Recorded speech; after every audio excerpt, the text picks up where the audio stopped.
Hi and welcome, and thanks to everybody for joining us today for this exciting first ever virtual Grow Clark County event.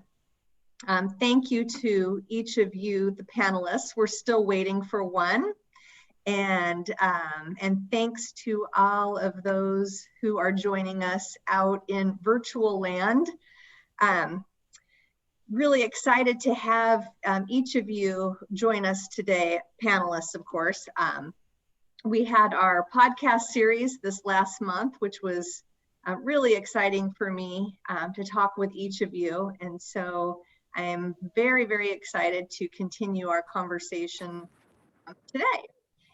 I'm Marnie Farnes, Relationships and Strategies Manager with Columbia River Economic Development Council. And for those who are joining us, normally we have our Grow Clark County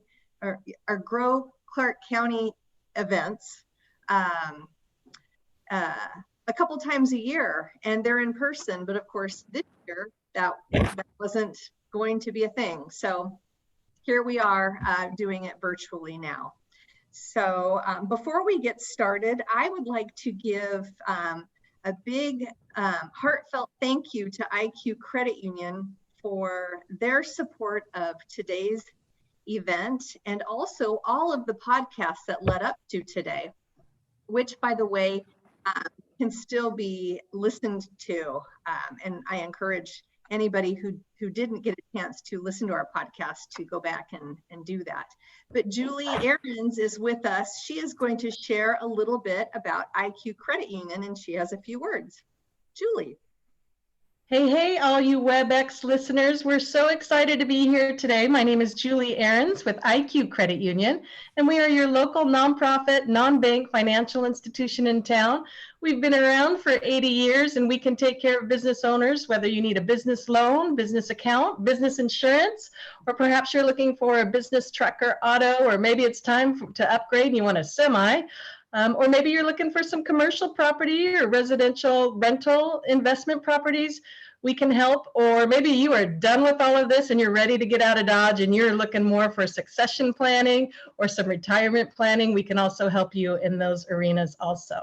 So just know that we have 16 branches throughout Clark County and Southwest Washington and the Portland area, in addition to 7 branches in high schools, because we believe if we're not teaching kids financial literacy right out of the gate, then we're not doing our job. So we build mini IQs in most branches or most high schools, and we have the students working there. It's a real popular program. We have credit unions throughout the United States that visit us and look at our model and look at our program and take it back to their regions and do the same in other parts of the United States. So we believe in educating kids, and we really believe in educating business owners. So that's why it's such a natural fit for us to partner with the CRDC for these Clark County, Grow Clark County podcast series and today's final event, the WebEx. If you're any agency or organization like CRDC that believes in building up and helping business owners, we want to partner with you. Anything to give business owners tips, tools, and resources to help them thrive and succeed. We're just super excited to be here, super excited to partner with the CRDC, and can't wait to hear what the panel has to say today. So can't wait to enjoy this with you. Thank you, Julie. And again, thank you for your support of today's event. I almost called it a podcast. Just a little, before we get started, oh, there's Josh. Hi, Josh. Before we get started, I want to let our audience know, our callers know, I guess it's a call in a sense, that we will be taking questions throughout today's discussion. And so if you have a question, which I would encourage you, this is your chance to ask, go ahead and type in your question in the Q&A box at the bottom of your screen, and I will be checking those periodically. I'm kind of winging it. I haven't decided yet if I'm gonna interject the questions as we go. I'll just kind of get a feel for what's happening, and we'll just decide. But anyway, please do that and feel free to do it as well. So I would like to quickly introduce each of our panelists today And as I mentioned, we had our podcast series, and I had a great time talking with each of you. But we've got Ben Warnick, who is with Washington State University here in Vancouver, and Mei Wu is with Speak Technologies, and Josh Engelbrecht is with Toolbell. And last but definitely not least, we have Sarah Laflin of Fuel Medical. And so my eyes kind of go to wherever I see you on the screen. So it's kind of funny. This whole virtual thing feels real, like you're sitting right here in front of me.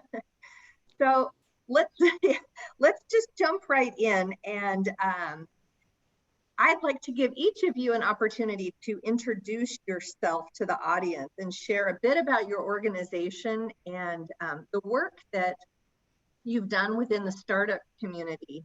And so, May, perhaps we can start with you. Okay, thank you, Marnie. My name is Mei Wu, and I'm the co-founder of Speak Technologies. We are the creator of Albi. And what Albi does is we are responsible for the disappearance of meeting notes as we know it. In fact, we were just trying to organize our main sort of goal that I think Sarah had talked about. And we like to become the default virtual meeting assistant for corporate America. So that's what my company does. But I wanted to share a little bit about kind of the background because it's all relevant into Startup and Entrepreneurship Week. So just a little bit about me. I've been here in Vancouver for 30 years. Prior to me moving here, I got my start at corporate America for companies like HP and AT&T. And then when I moved up here to Vancouver, I quickly fell in love with the startup world. And I've been at 5 startups now, all software. All 5 of those companies had led to exits to companies like Symantec, to Oracle, to Cisco, TransUnion, and most recently Adtran. So today I'm with Speak Technologies, which is my 6th startup and hopefully my last. So we'll see. So just a little bit about me. Yeah, thank you, May. Ben. Hey, excited to be here. I'm Ben Warnick. I'm an assistant professor of entrepreneurship at WSU Vancouver. So I've been at WSU in Pullman, Washington for 4 years, and just moved here over to this side of the state. So very excited to be here, excited to get more involved in the entrepreneurship community here. I research psychological aspects of entrepreneurship, so entrepreneurs' passion, well-being, including entrepreneurs who use passion as their entrepreneurship as a vehicle to pursue their passions. I teach entrepreneurship and innovation, also including being part of WSU's Business Growth Mentor and Analysis program, where students act as volunteer consultants for businesses and nonprofits in our community. Yeah, excited to be here. I got started in entrepreneurship and got hooked on entrepreneurship by developing a microfinance program in Uganda where I teach entrepreneurship courses and give microloans to people in impoverished regions in Uganda. Very good. Thank you, Ben, for sharing. Sarah. So I'm Sarah Laflin from Fuel Medical Group, and Fuel Medical Group is a business consulting service that specifically focuses in the ear, nose, and throat space and audiology. And so we work with about 660 different practices across the United States, most of them very small. We are a small business ourselves. So all of the elements that are necessary to grow small business, we've had to grow here. Almost all of my career has been working with small businesses and helping them to grow. And that is, specifically our objective here at Fuel. So this is, I think, to me, a really fun opportunity to talk about the things that we have seen that contribute to the growth of small business from a people perspective. And so kind of exciting to be in this panel. So I appreciate it. Hey, Sarah, what year, and you might have said this and I might have missed it, but what year did Fuel start? We are in our 11th year. So Fuel basically was part of a part of a startup, and then we spun off, basically saw an opportunity to be in the ENT space. It was not served by basically business support. And so we had a lot of physicians that were really interested in having business knowledge supported or provided to them. And then as that business knowledge, kind of the operational element grew, then it was all the other stuff that was necessary. How do you build a website? How do you integrate that with your creative? How do you make sure that that then is integrated? Your values are shared through that process. Then how do you make sure that you're hiring people into that process? So it grew kind of exponentially from there. So we've done kind of, and then we've been at this space in Camas downtown. We're on the corner of 3rd and Birch.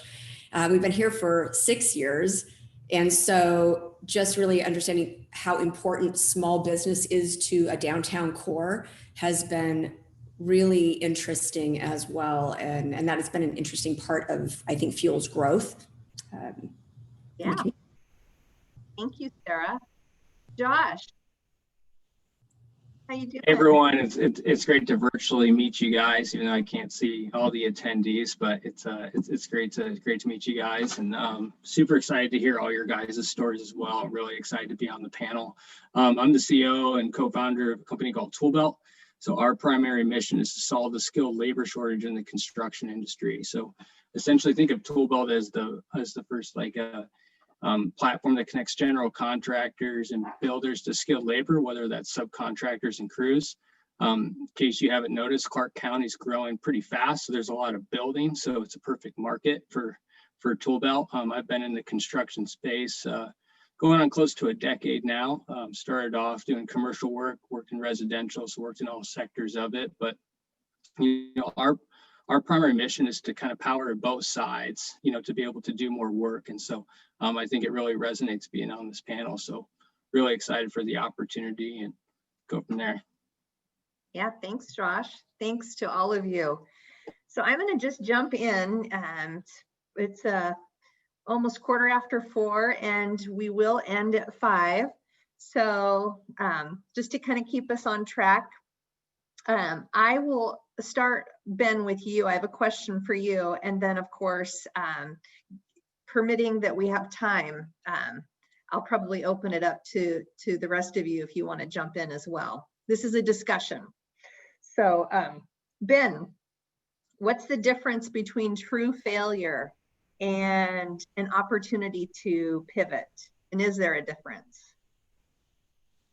Sure. I mean, but perhaps this sounds a little too Pollyanna, but I think that failure is always an opportunity to pivot. So anytime entrepreneurs face failure, you have a decision. Do you keep going along the same path that you have been, or do you change course?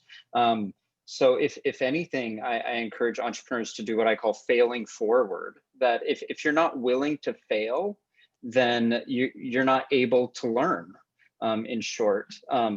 I encourage entrepreneurs to approach entrepreneurship as a series of experiments.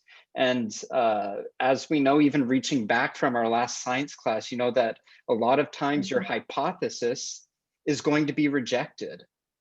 And you circle back, that part of that scientific process, right, is coming up with a new hypothesis, observing, and then going and testing it again. And so these failures are really opportunities to learn, to improve, and to correct course. But entrepreneurs often, I find, either shy away from failure, or they delude themselves. They focus on the good things and don't put themselves out there in ways that allow themselves to fail and learn and improve their business. Because failure provides insight into what works and what doesn't. And if you approach things and you're willing to fail quickly and fast, then you can correct course instead of delaying things for one big monumental failure, which would be a huge shame, right? So in short, is there a difference between true failure and opportunity to pivot? I mean, I would say no. Fail quickly, fail fast, embrace it, even seek to fail. Because if you're not trying to fail, in some ways you're not learning and you don't know how to refine your business. Yeah, failing, quote unquote, is never comfortable. No matter who you are, I don't know anybody who would say, oh, I enjoy failing, but you're right, it's always an opportunity. So, and just a reminder, these questions are all based on our podcast and that we've done already. And so to some degree, we've talked about these things, but just wanted to take some of the highlights and keep the conversation going. So does anybody else want to jump in before we move on what your thoughts are on failure? Is failure real? Is it a real thing? Some people would say, no, there's no such thing as failure. It's always just an opportunity. What are your thoughts? If any. Well, yeah, I mean, I think the one thing when it comes to failure, especially when running a business, is you have a lot of people in leadership that, they're scared to admit that they're wrong. And you need to be aware that it's okay to be wrong. Hey, we're going this direction, based on the given data that we have, we think this is the right action. And then when you start going down that path, sometimes you realize that that wasn't the best path to go down, but that's only because you have new information, right? If you'd clearly known that, you would have never went down that, right? But I think some people get stuck in their head where I think the real question is when do you admit that it's a failure, right? Like anybody can take a ship down sinking, but when do you admit like, hey, based on this thesis, I was wrong, but here's the opportunity, based on the data that we have to provide real value.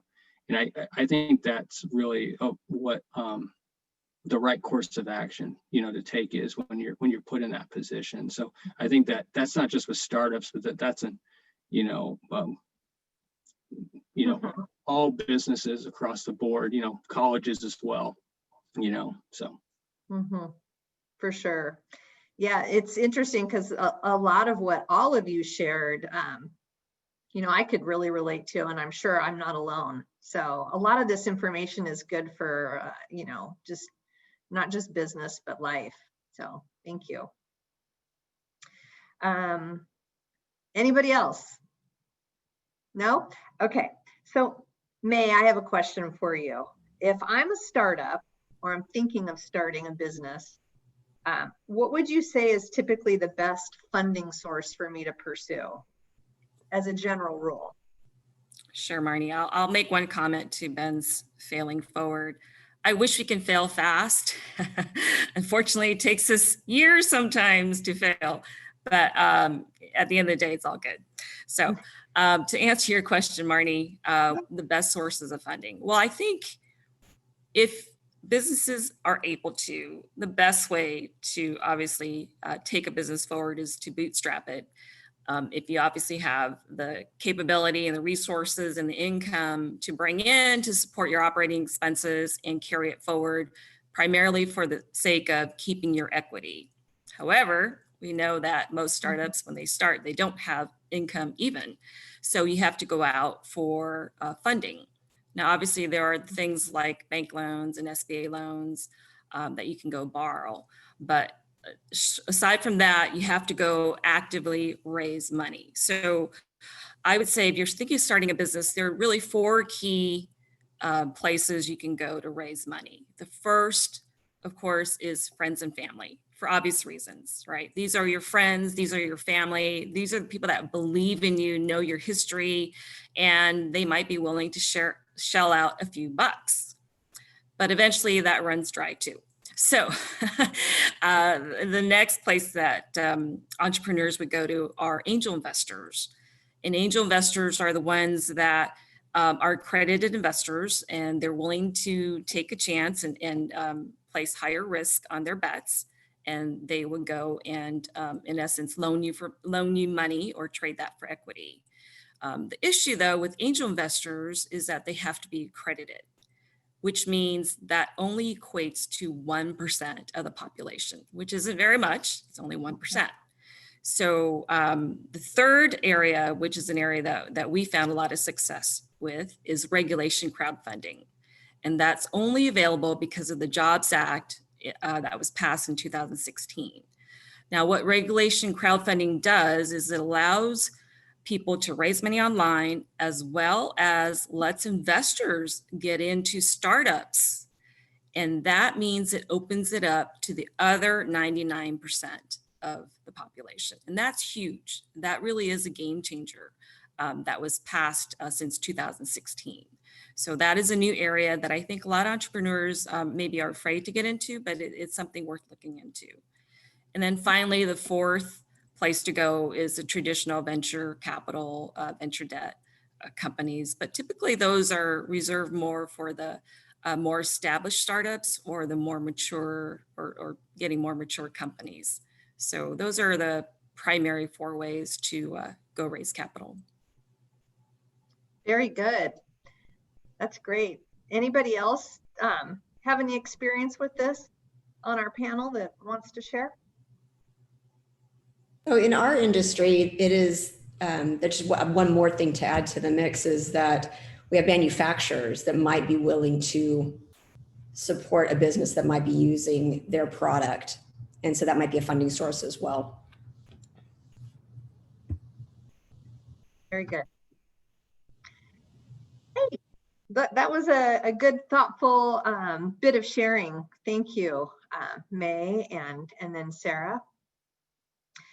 Okay, moving along. If we're done with that one, next question I have is, and it has kind of to do with like what we're going through this year. And I was hesitant to talk too much about where we're at because for obvious reasons, I think we're all just tired of it, but it is a thing. And so it's worth kind of interjecting here. But what is one important step you took to help your business thrive during this dynamic time? And then for Ben, what is a common piece of advice you find yourself giving, especially this year? So I'll just open it up to all of you. Don't be shy. Well, I can start and kind of talk to what we've done.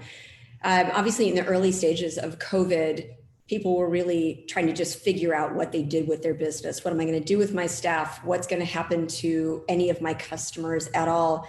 And one of the really interesting things that we did is we took that vacuum that was really caused by chaos in so many businesses, and we created sort of a task force. And from that task force, we then created a series of educational sessions for our clients about the various things that were happening in the marketplace. And so it was, we were staying up really late at night, like everybody here, I'm sure, trying to figure out what are we doing with the PPP funds. And, there were other things going on with the HMS or HHS. So the housing was, there was funds there, and then CMS, which is Medicare, there was funds there that were going out. There were various kind of things in various different other elements of the government where there would be funding for the providers, physicians and the audiologists. And so getting that word out there. So then we were doing regular podcasts or webinars, I guess. And so we were doing those weekly, and then we pivoted those into what we now call our online business demand resource. And so all of our clients, anyone can go out on our website and pull down various webinars that we've done on various different topics that have expanded from just the basic, here's what's going on from what you need to know about telehealth, for example, what you should be doing from a crisis communication standpoint. So we try to cover really the gamut of the things that were happening, talking about what's happening in mental health with your staff, because that's, I don't know about you guys, but I'm so depressed about this most recent shutdown. It's just one more thing to have to get through. So kind of looking at all of those aspects, the emotional as well as the maybe more straight financial operational side, was really an opportunity for us. And so we gained clients during that period. So you'd think that it would be the opposite, but they saw that we were a resource and that we were an aggressive resource in that space. And that was a big change, but really a positive one for us. So those late nights paid off. Absolutely. But it's also, there's a lot of, I think that probably for you guys as well, there's a lot of energy when you actually have something positive to contribute. Mhm. Because the other side of that, I think in everybody's life, it's like, it's chaos. You know, what am I supposed to do about educating children and, you know, all of the other, you know, where do you get your toilet paper? I mean, all those things were happening, you know, March and April. It's like, what can you Yeah. control? And so this was such a great opportunity for us to control the controllable, Yeah, get out and good point. get some positive energy that was a positive contribution, as opposed to just being So true.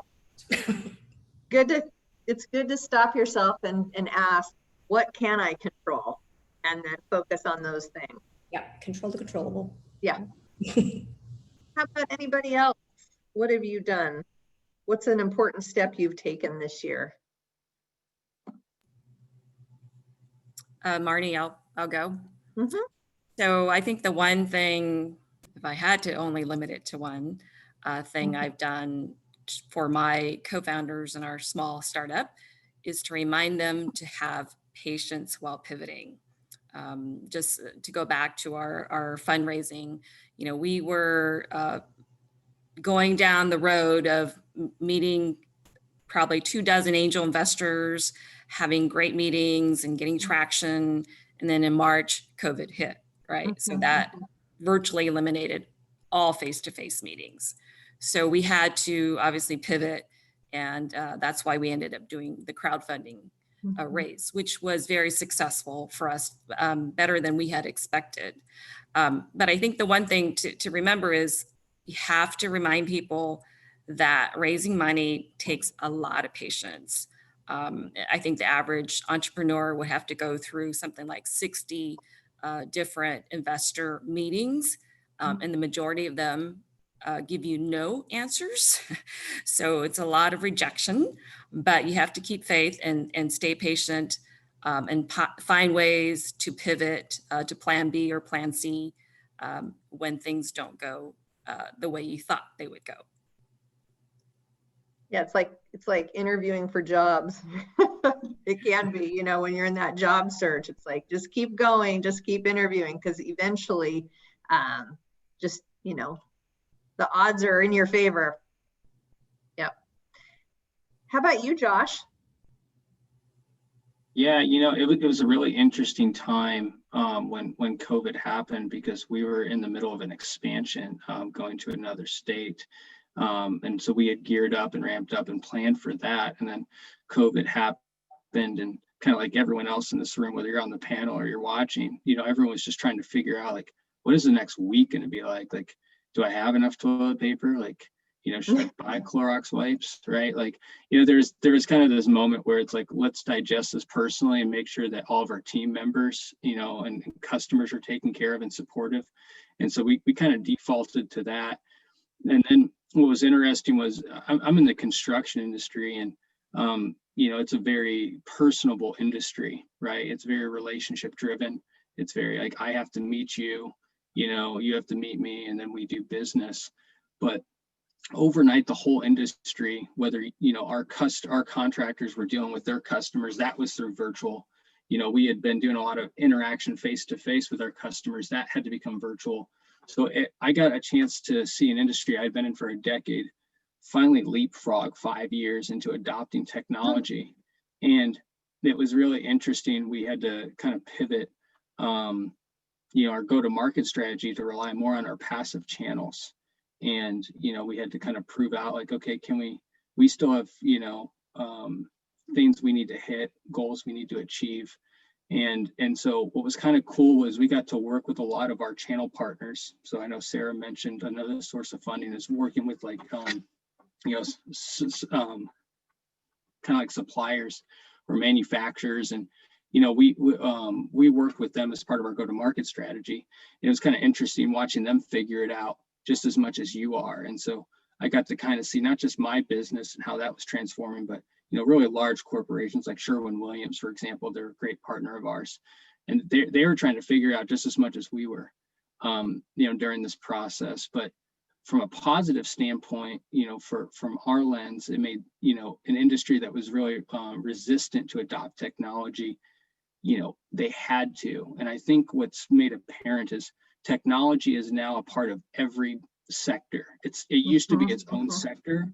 And now I think technology is, paramount for success of, it doesn't matter if you're in the restaurant industry or, 3D printing or, whatever, So it was really kind of interesting to watch it all transform. And then slowly, I think we all kind of made this migration of it happened.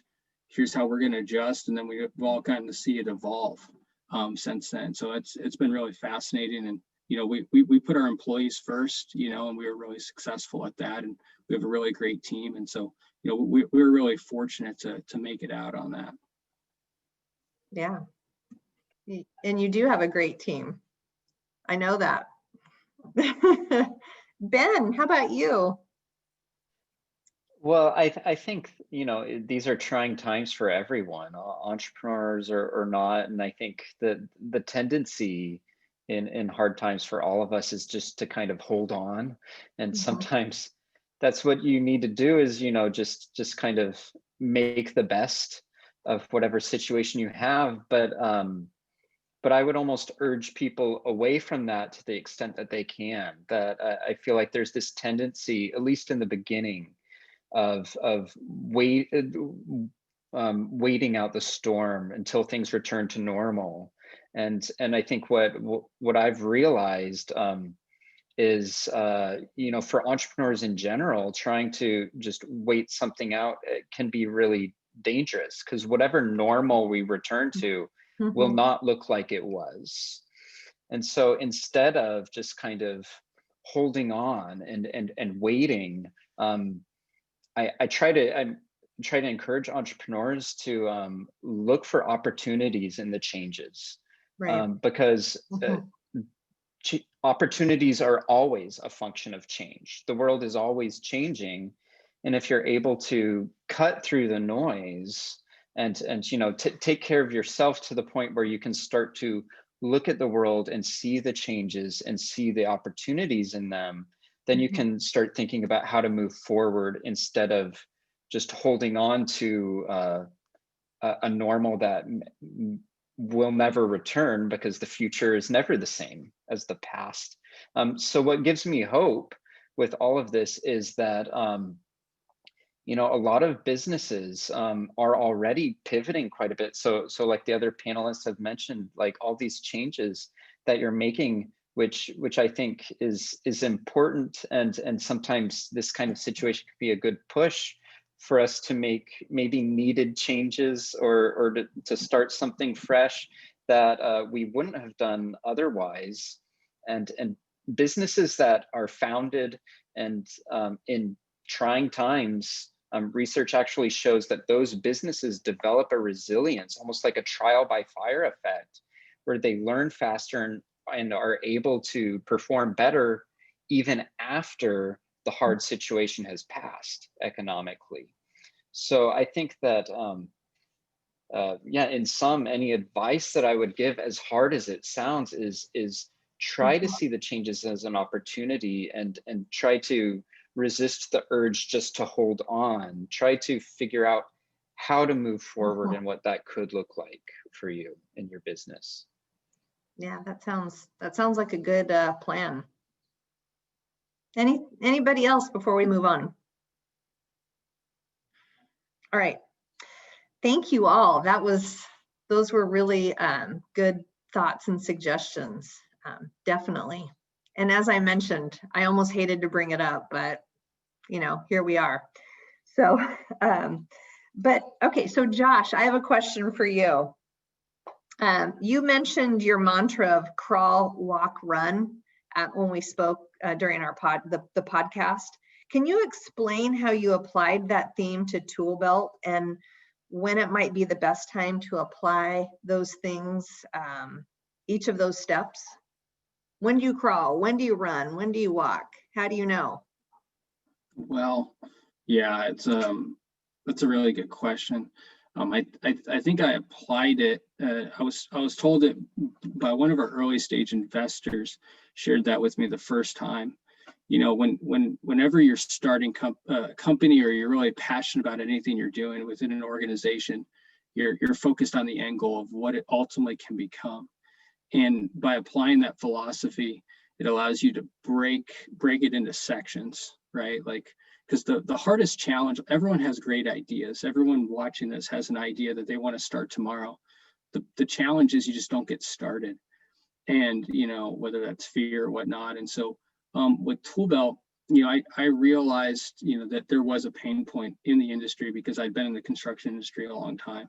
It's hard to find guys. And the only way you find guys is, you know, I call a guy who knows Tom, who hopefully is going to call Tim, and who's going to call me, right? It's really redundant. You can't scale. No one else staffs that way, you know? And so I was like, well, there's got to be an opportunity. And I was really fortunate to where I wasn't from the software space, so I didn't overcomplicate the solution, which I think we tend to do now that I'm more immersed. And I've gotten, you know, I'm like, oh, we should really do it like this. And, you know, we keep everything really simple. And I realized the fiber and construction that connected us was projects. And so I originally wanted to do the whole Northwest. And, you know, I thought I had this go-to-market strategy that would work with that. And they're like, okay, you should just try it in Portland. And I'm like, well, what about Seattle too, and Spokane? They're like, no, there's things you know you don't know, and then there's things you don't know you don't know. and so the crawl walk run was, you know, get it built. Okay. We had a really good technology partner, Foremost in Vancouver, that made that possible. I owe them guys a lot. And so they were able to grasp the concept. I met my co-founder along the way, who had a lot of experience, and slowly, because I got started, you know, the crawl sped up to a walk, right? And then we launched, and then we learned, and then, you know, this year we went to Seattle, and now we're running. And at each stage, you know, you're always going to have problems, but so that's kind of how I applied it, you know. And I'm glad someone told me that early on, because it was hard for me to grasp. Why not go national right away? Well, when you're building a marketplace, you need both sides. So if a guy in Denver needs a roofer and the nearest person's in Phoenix, the business isn't going to succeed. And so, you know, that's how I applied it. Very good. You know, May, not to put you on the spot, but I will put you on the spot. Sorry, but did any of that resonate with you? You've got a lot of experience with startups and you know, wanting to go big right away. And how do you find that balance? Yeah, I love the advice I'm hearing from our panel members, especially what Josh said about, you know, don't let the fear of failure hold you back. That is something that I think too many people do. And I admit I was like that in my 20s as well. Just a hint, I'm not in my 20s. I think most people, just by human nature, don't want to fear. So they have this fear of failure deep down inside. And the thing that you have to remember is, if you have an idea and you're fearing this failure concept, there's probably 100 more people like you, or maybe 1,000 more people like you. But the difference comes down to you. If you take action and those 99 other people don't take action, guess what? You're one step ahead of them. And that goes back to a lot of the psychology that Ben talked about. So don't let the fear of failure hold you back. You know, just be bold and go after it. Take one step at a time and fail fast if you can. Maybe a little slower, but that's how you learn. And going back to what Ben said is, you know, embrace the change and look for opportunities within those changes. Very good. Hey, we have a question that we got a few minutes ago, and I think this might be a good spot to kind of throw this out in terms of getting started and just what comes along with that. But this question is from Chad Mullen, who asked, what advice do you have for young people, middle school and high school students who want to pursue entrepreneurship as a career? Any thoughts? Yeah, I'm really passionate about that. Sorry, I'm just gonna jump in here really quick. You know, I think there's two ways you can learn in life. If you're doing something and then you find out, hey, I'm not good at that, so let me get it out of my system early. And then there's things you learn in school And where I think everyone's success comes in is like, being able to put the two together. And I was from a generation where, I was taught if you go to college, you're going to die poor and alone. And when you're 18 years old, you don't know what you want to do. You're just trying to figure out where you're going to go on a date Friday night, after the football game. And so I think there's immense pressure put on children to figure out when you're 18 and 19, what do you want to major in? Where are you going to go to school? What do you want to do? And if you're in business, I was going to business school, and none of that really clicked until I started running my own business when I was 21. And I started to see like, oh, this is what job cost accounting means, because I'm doing it in construction. So I got to kind of see the two relate. And I don't think there's an easier time in human history to become an entrepreneur, work in business, because of social media, because of Shopify, because of this thing called the internet. So I think my advice is if you think you're cut out for it, the market will tell you right away if you're good or not. That's the beauty of capitalism in the United States. And so I say get started right away. So then when you go to college and you're, being mentored by people like Ben, you can really interpret the information they're giving you. And because you've already gone through some failures, right? Or had some successes, and be like, oh, wow, that's actually why it worked. Because sometimes you do things in business and you don't know why it's working.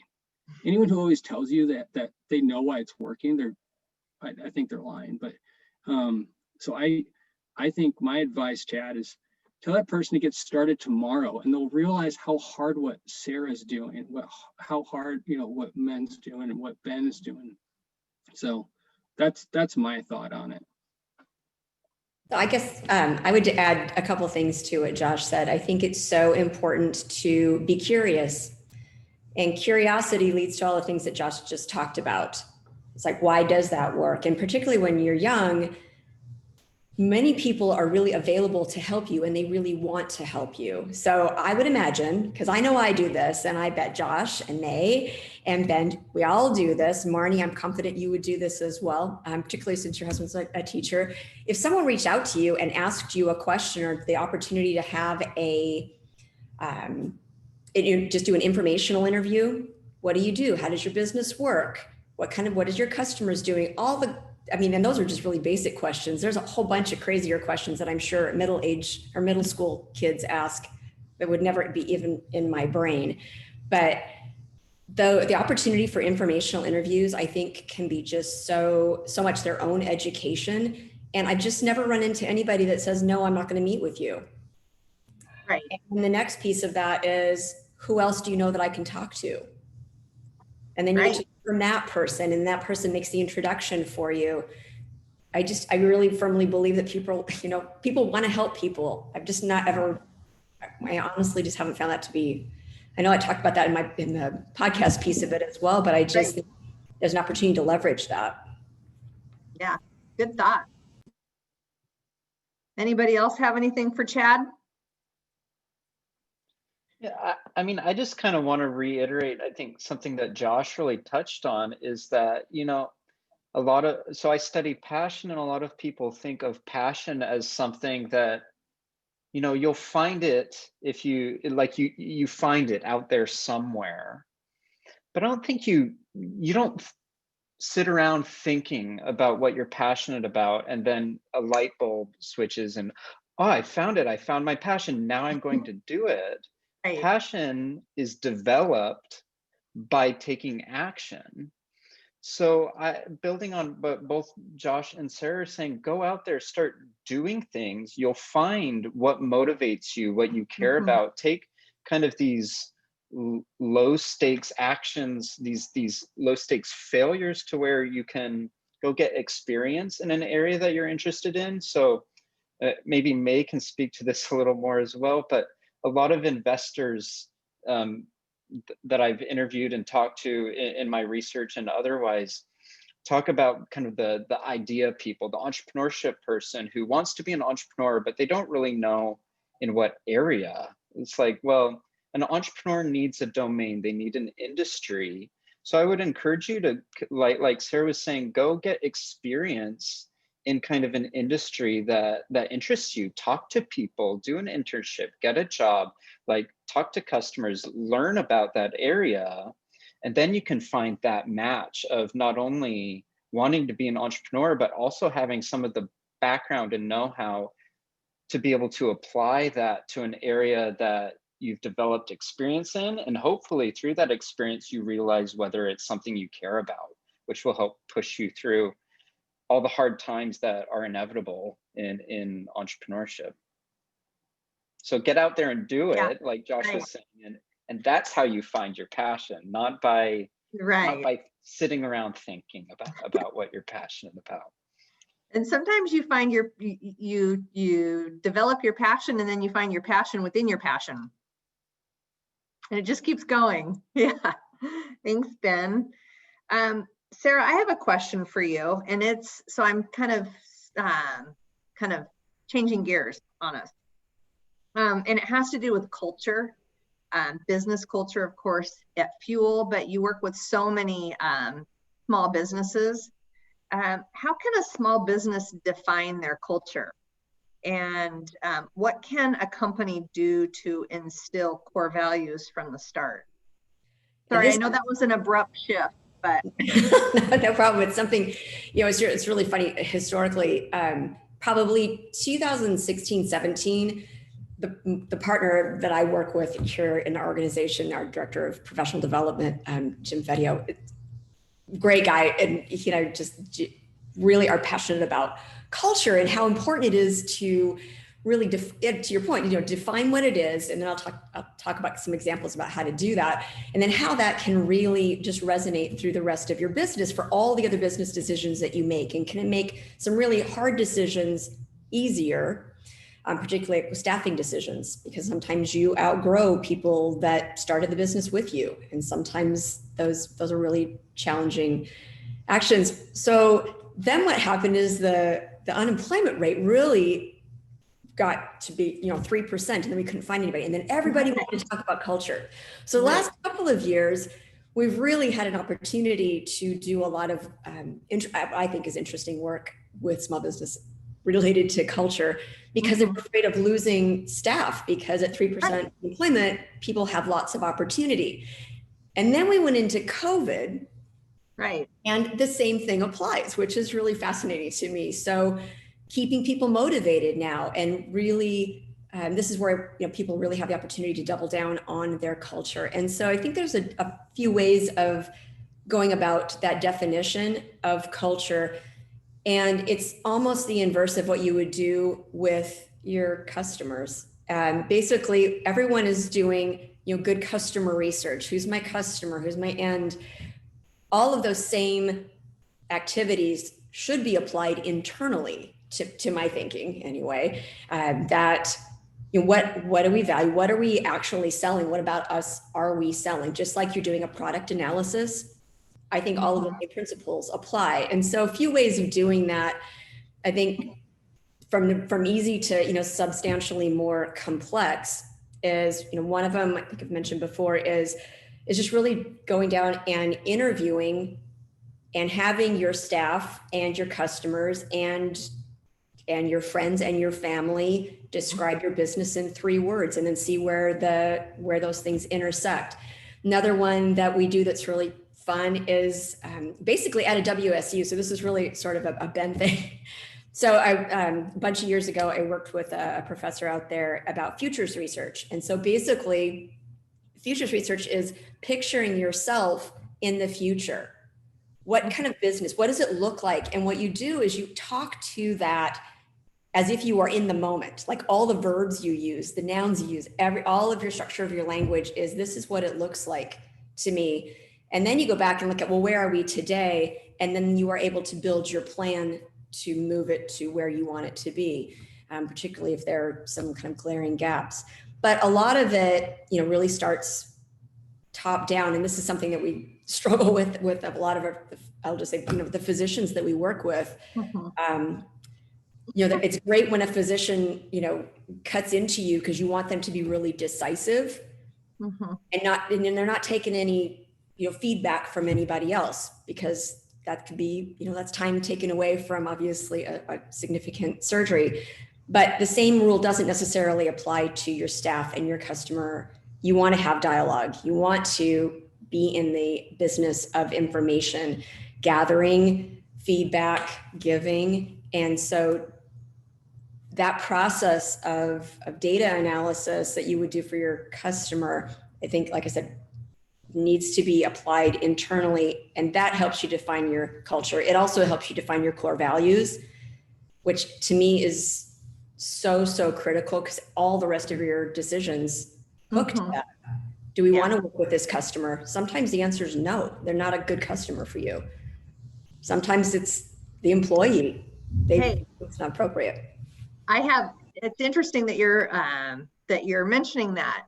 Rainey Lundke, I don't know if any of you know Rainey. Hi, Rainey. She's great. But she asked, and it's kind of down this road, I think, with the current state of things, she said, I'm really curious how your company's sales approach has evolved to retain and acquire new clients during this time. So whoever has something good to share and something good to mention to Rainey, jump right in. So can I just start, only because it just finishes off what I was going to say, because I can talk to our 4 values.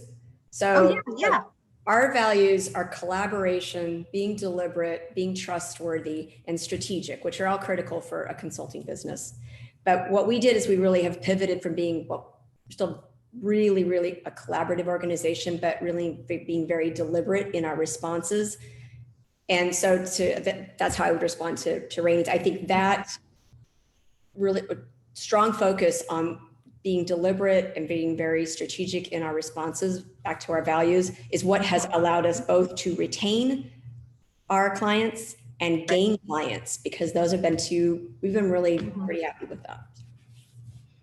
Yep, it's like the toolbox that you put, I don't know what you're calling it, but the library of information. Yeah, our resource library. Yeah, love it. Anybody else? It's interesting. I had one more question for you, but I feel like we've touched on it, or we've covered it pretty thoroughly. And the question really was, what guidance would you provide to an entrepreneur at the beginning of a startup process? But I feel like we've talked quite a bit about that. We have about a minute or two. Any last thoughts before we begin the process of winding down this call on, looking back? What's a thought that if you could tell your younger self, what's a thought that you would say? What would you share with your younger entrepreneur self? I'll go first, Marnie. I think something along the lines of what everybody said, take action, fail fast, learn as you go, ask for help. All those things are great. But I think the one thing I want to emphasize is the importance of socializing your idea or your product early on and often when you're just starting a business. Because I think a lot of people are afraid to do that because they think, oh, somebody's going to steal my idea or whatever. But it's actually the opposite. So if you socialize your idea early on, you really get 2 things out of it. Number one, you help validate that, hey, this is indeed a solution that can solve people's problems, or not, or people will laugh at you and you'll kind of go back to the drawing board. And 2, you also will get exposure to people that know other people that can refer you to say, hey, May shared this idea with me, this company might be interested in. And also that would lead to not only customers, but investors. So again, I think my advice to my younger self is socialize your idea early on and often everybody you can. Yeah, good advice. Thank you, May. We're about 5 minutes to 5. I could talk to all of you for another hour. So thank you for all the wonderful things that you shared with anybody who's on this call. I know entrepreneurs will really appreciate it. Love the podcast. We've gotten so much great feedback. Just want to encourage anybody who hasn't listened to, it's not too late. They're still available. So check out our LinkedIn, our Facebook, our website. You can find them there. Okay, really quick, I want to just to thank WSUV's Carson College of Business. They're a great partner to CREDC, and I want to give Nolan an opportunity to share a little bit about the Business Growth Mentor and Analysis Program. Nolan. Thanks, Marnie. We greatly value the partnership that we have with the CRDC and being able to participate in events like this each November. And we are so glad that Ben was able to participate as well. As Ben mentioned, one of the pieces that we have within the College of Business, within the Business Growth Mentor and Analysis Program, is a pro bono student-led consultancy. So all of our seniors, as a part of their capstone experience, they work with local small businesses and nonprofit organizations that are looking to either address core challenges or really dig into the goals that they have so they can figure out paths forward that will help them grow and succeed. And so one of our favorite parts about this is it gives our students that hands-on learning experience where they're getting to work with a real live client, having to navigate ambiguity and learn how to be a true to form professional as they're preparing to graduate, while also providing real world tangible results for the local business community. We've had the opportunity to work with over 300 businesses over the past 10 years, and the results are profound. We hear from clients all the time about how much the students' recommendations help them grow and succeed. So I'll drop a link in the chat, but please know that if anyone has questions or wants to learn more about the program, I'm happy to connect, and we would love to plug folks in because we still do have a couple spaces for spring for clients. And again, no cost. We really just want to be a resource and help support the community, especially during such a challenging year. Thank you, Nolan. And if anybody, if you think about it later and you want to connect with Nolan, you can always reach out to me and I can get you connected that way as well. Thank you. Before we end, I want to give Larry Holt an opportunity. He's our COO here with CREDC. Larry, will you close us out? Yeah, absolutely. Larry Holt, Chief Operating Officer with the Columbia River Economic Development Council. Our comprehensive economic development strategy calls on us to help build a startup ecosystem. But we don't do that. All of you help us do that. And we really believe in a holistic view of economic development where entrepreneurship has opportunities to drive continued growth and build a great place here in Clark County that's attractive to companies considering relocating to Clark County as well.